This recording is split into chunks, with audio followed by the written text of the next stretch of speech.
Hi, my name is Ruth and I make personal and professional productivity content on YouTube. In this video, I'll be showing you guys how to tailor your resume to any position using Chatgpt.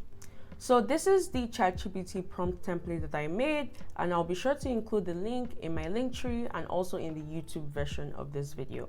So the resume is divided into three main sections: the keywords and strengths, your accomplishment statements, and your resume summary. I made specific prompts for each part of your resume, as you can see in the template. First up, we're going to start with the resume keywords. So in this document, you can see that I have written out the specific prompt for the keyword section of the resume, and also including the resume as well as a job description. So what I'm going to do here is I'm going to copy paste this prompt and I'm going to paste it into Chatgpt.